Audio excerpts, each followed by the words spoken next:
Welcome to Mind Games TV, episode 35, How to Learn the Basics of Leadership.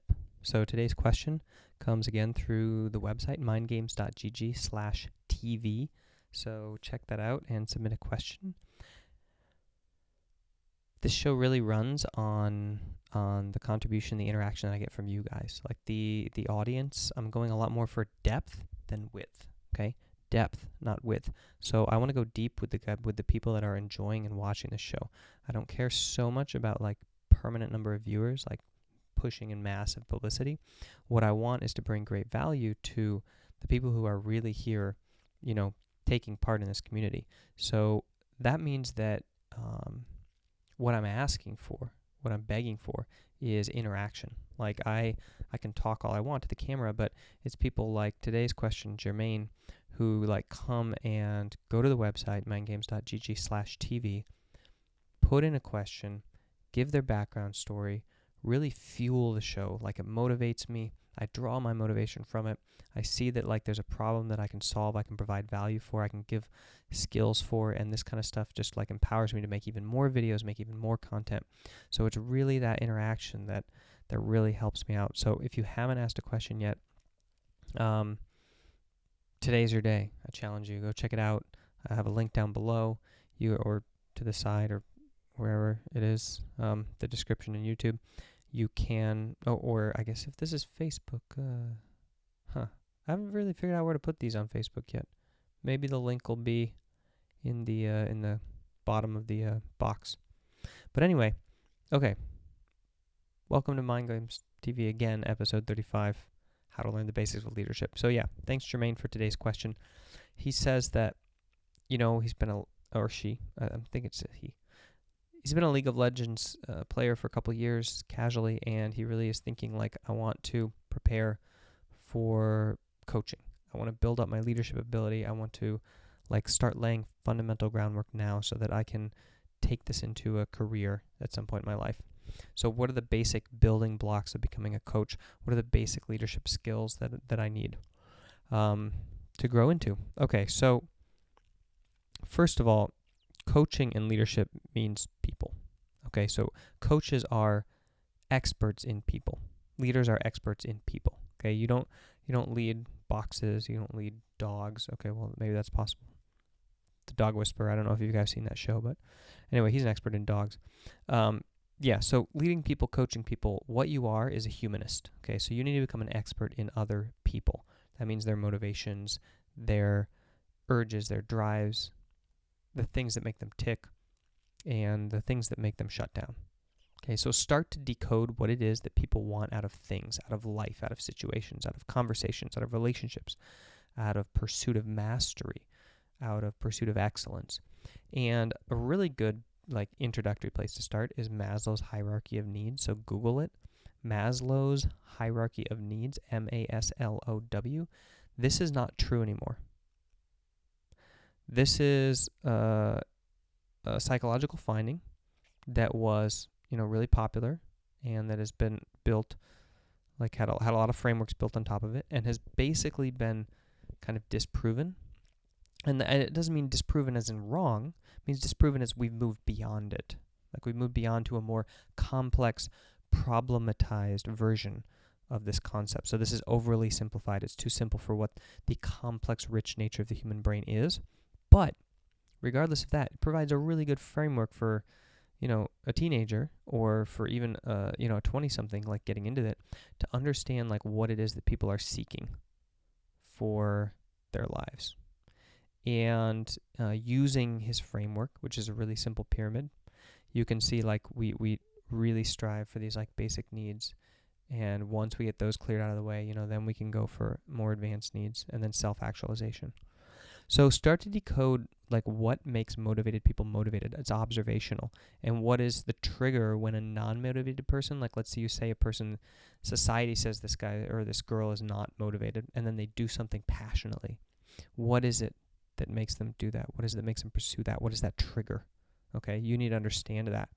And then aim for self-awareness. If you want to be a leader, you need to have the ability of self-reflection. Okay, this is an ability that when I was a teenager was not very well developed. It wasn't something my parents gifted me. So if you have fantastic parents, you'll be gifted the ability of self-reflection, of self-awareness. If you do not have like amazing parents, then you might have amazing parents. Sorry.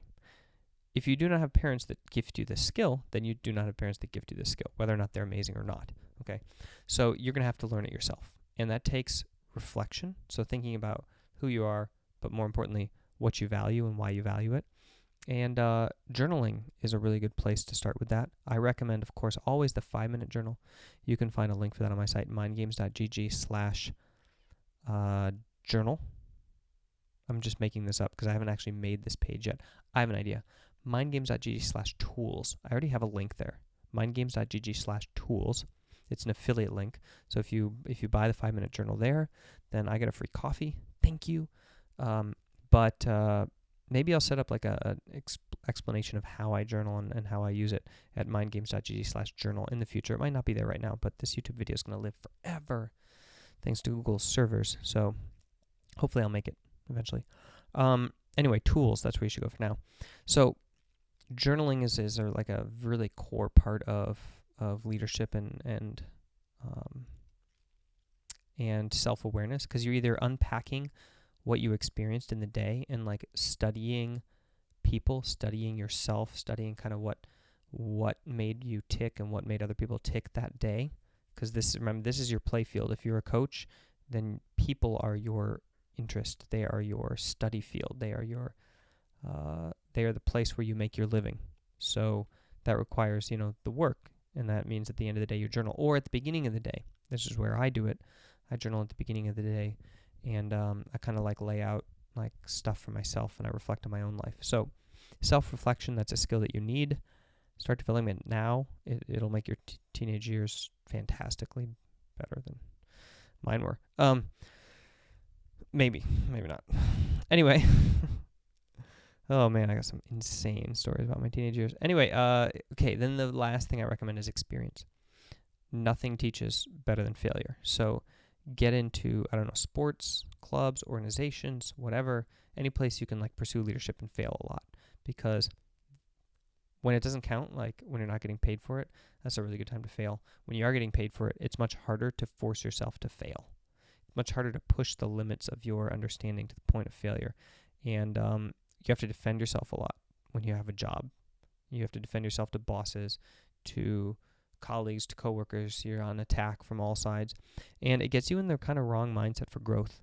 So it's really hard to kind of like keep that duality, that dichotomy alive if you're already like coaching professionally or in a leadership position or in a role already, and you're having to justify your actions at the same time you're learning and you're trying to grow and make mistakes. That's a really tough balance to make. So when you are in a crucible or you're in an incubator, it's a really great time to push yourself to the limits of your abilities and fail, and then observe and analyze that failure and figure out how you can do better next time, and then take, constant level up. It's basically how I did it. I started teaching in 2005, yeah. Just like as a university professor. Like graduated with my undergrad, boom, dropped into a classroom in the desert in Chile in a university called the Universidad de Atacama, which is a really like high, so the culture is really like high distance from the professor to the student, so I was supposed to be this expert. I had to make my whole curriculum, whole class structure, all from scratch, teach like 25, people in an environment with like zero resources. There were hardly any chalk to like write on the board. There were no books. People had to pay to like print out and copy their books from like the local print shop illegally. It was crazy. And I failed a lot. And I just kept pushing and rechanging and forming and reforming. And did the same thing for a year in Japan, did the same thing for a year in Boston, did the same thing for half a year in China, did the same thing for, now 4 years here in Finland. And every single year I take my class and I dismantle it and I say, what is not working? What is failing? What can I push to the next level? And really starts to add up really starts to add up after 8+ years of professional teaching and coaching. You can see such a huge distance from where you came. So starting now, every single day, kind of doing what you're doing, expecting to like try stuff and just do stuff, and remember that like you're not supposed to be able to do something before you go do it. Okay, by the time that you can do something, usually we're kind of bored of it. Like if you have a job where like you can totally do that job perfectly and like you can do it and nail it, and like that's the thing you wake up and go to do every single day, it's kind of like working in a factory. I mean, nowadays the world is so varied and it's such a great place to grow up and live in that we don't have to like take those factory jobs so much anymore. Like we're automating a lot of that. And it's a time where you can kind of pursue your passions and pursue development, pursue growth, which is really the fun part of professionalization of learning. So do not wait for you to be able to do something to do it. Okay, just go do it. That is where the passion lies. That's where the motivation lies. That's where the like pushing it to the next level lies. Like you're never going to get perfect. If you ever think you're perfect, then you're static. You're not growing anymore.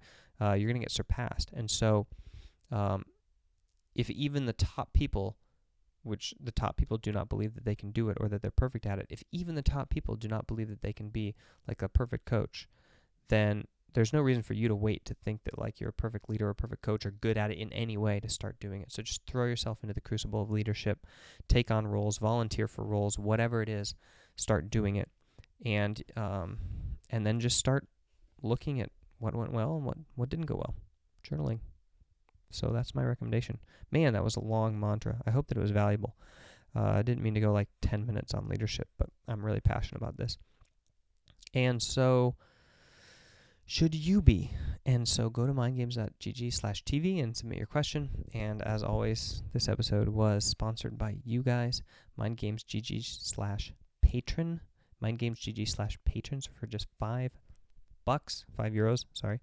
a month, you can support this TV show and everything else we do at Mind Games, all of our content. And that's totally refundable or take backable at any time. It's not like an obligation. It's just a way of supporting what I'm doing here. Yeah.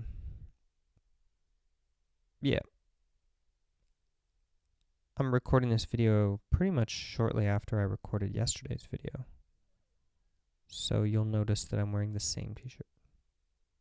It's not that I've been wearing it for a whole day and it's like twice as smelly now because I was at the gym. It's actually just I've been wearing it for like 25 minutes. So never fear. I do actually put on clean clothes in the morning.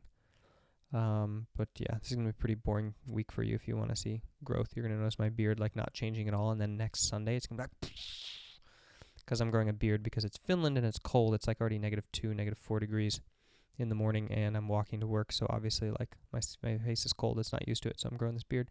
Right now it's like full beard. That means including the neck, but that's going to go away soon. I just have to like grow it out enough so I can get a nice, good little clean line there, figure out what I want to do with it this year around. I've had a lot of various experiments with beards, and none of them have turned out as well as this one's going to. Remember what I talked about this whole time? Failure, failure, failure. Building up, getting better every time. We'll see how it goes. Wish me luck. Ciao.